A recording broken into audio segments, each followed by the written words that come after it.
There's a scripture in the Book of Mormon that teaches that we should never esteem one flesh to be greater than another. We should never think that one person is better than the next person. The reason why is that although we can be nitpicky, we can compare strengths and weaknesses between us and other people.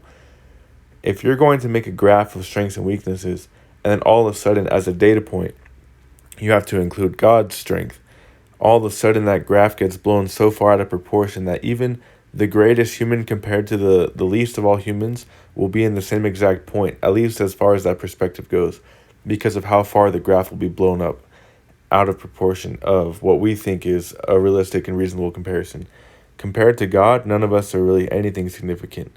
God is so great that he makes our strengths into nothing, but he can also make our weaknesses into our strengths. It doesn't really matter to him. He has the power to do anything he wants. And from what I can tell and what it seems like, is that he wants greatness out of us. And he's willing to enable us and empower us to do that, to become great. So one of the things I thought about as far as greatness goes is how a lot of greatness can be it can be attributed to consistent and diligent effort. It also has to be combined with an opportunity, a time and a situation where things just happen to work out. It also goes hand in hand with personal character. There's a lot of things that go into it, but as far as becoming great, I think one of the greatest things that sometimes goes unspoken is how no steps can be skipped. You can't skip any part of the process in order to become great. Nobody is born naturally great at anything. It's like everyone is born with a potential, and certain people realize that potential early, and that's why we think, oh, they're just naturally gifted, they're so great. But what led to them encountering or discovering that potential? What led to them developing those talents? I would like to say it's God. It's God's influence. Whether he influenced them directly, influenced their parents, influenced their environment or their surrounding, he knew their potential and was able to get it out of them at an early age before they realized what was going on. As for the rest of us, not all of us are prodigies and all of us are phenoms, but we still have the same potential, we just haven't unlocked it yet. All human beings are born with the same potential, and that's a crazy thought. And the only way it's that way, the only reason I can say that is because that's just who God is. He's a creator. He's the creator of all things, and because of his exalted and magnificent nature, whatever he chooses to create therefore has a godly potential in it. So it's up to us to not only to recognize that, but we have to work with God. He's the one that made us. He's the one that knows how to either build us up or destroy us. He knows everything about us. And so while he knows how to destroy us, he doesn't do so unless we absolutely need it. Sometimes we need to be broken down, we need to be made humble.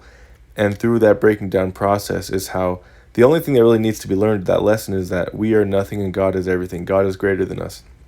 But given the chance, God will give us of his greatness. He'll give us what he has so that way we can make something out of it. We're like a flashlight and God is a battery. And really, it's just important that we recognize that even though we have free will, our free will only is manifest through God's grace, him giving us the chance to use our free will. And if you watch my videos or listen to me talk, you notice that sometimes I stutter and stammer. And that's something that's super interesting to me because growing up, I never had an issue with that. It wasn't until I went on my mission, I learned Spanish, I learned another language, and I was speaking it a lot. And then I came back home and I started speaking English again. I realized that I had this problem where sometimes my brain was moving faster than my mouth could operate. And so what happens often is that my brain and my mind doesn't know how to slow down, only speed up sometimes, and then my mouth can't catch up. One of these things that God has done for me, he's broken me down in weakness and made my speech to be plain. He's made it to be simple, and then he's given me the task, which he's helped me in. This task is to build myself back up to where I used to be, because I used to be super good at speaking. I used to not have any problems, and now I have a lot of small problems. Nothing that is really major holding me back. Anyways, but now I want to switch gears, I guess, and go into the workout. Hopefully that was enough to give anyone some inspiration they needed today to let God make you into anything he sees fit. Also, you can basically become anything you want to become as long as it involves you becoming a better person because of it. But anyways, now to the workout. Overhead press. I think the overhead stuff, the shoulder press, the overhead isometric holds I've been doing, all this stuff is great, and it's really leading me somewhere. Like there's nothing that can go wrong with having increased shoulder mobility and strength. I think the thing is that we often hammer the front delts by doing a lot of bench press, a lot of incline shoulder press, whatever. The rear parts of the shoulders rarely get worked, at least as far as my training goes. And so this has been really helpful. And the important part is to keep your shoulder blades back, to keep them retracted. And you can tell even now it doesn't look like anything special or anything perfect.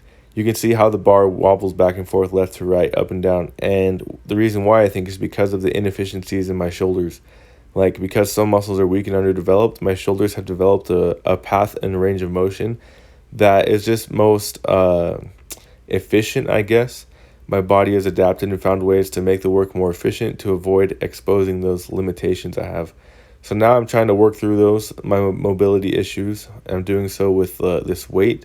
This is kind of like lightweight, I guess, compared to what I think I could be doing.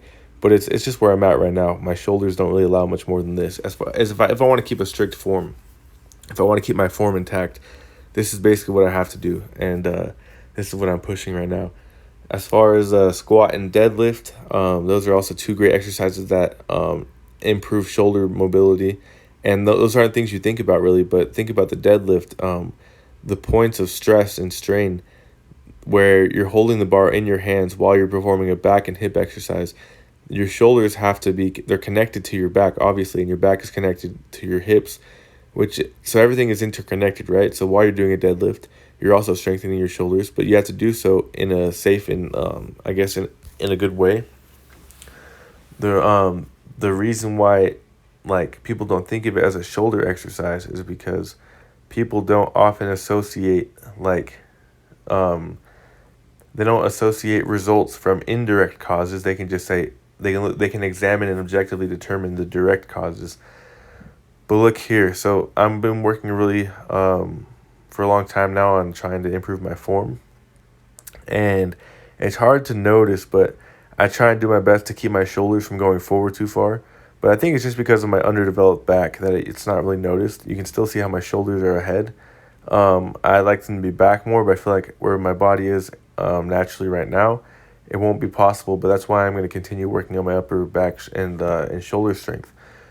But anyways, as far as squatting goes, having good shoulder mobility is also really helpful too, because that improves your leverage when you're holding the bar, where you have to keep the bar secure on top of your back, right? And how do you do that? By lifting up, you have your hands on the bar, lifting up your elbows, your hand placement, everything.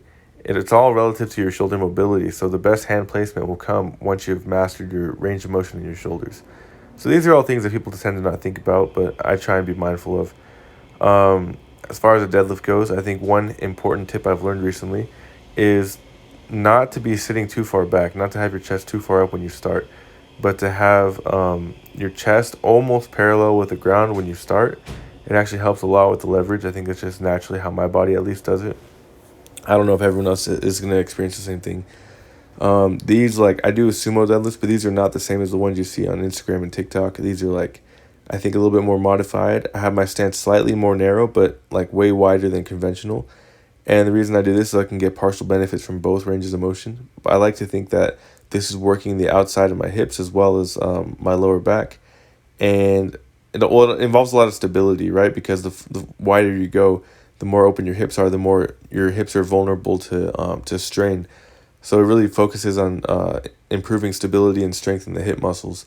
So that means outside and inside on the hips. It's really great, I think, for athletic strength, meaning strength that can be converted to motion and movement outside of the gym. So this is an exercise I'm coming to like a lot, and this is something I want to keep working on. I want to be able to do over 300 on this, but I'm just taking it easy because my hip muscles, like in this position, are not really used to this kind of strain. And so this is lightweight for me, but it's also for the parts of the hip that I'm trying to work right now. This is exactly where I need to be. But yeah, that's the workout for today.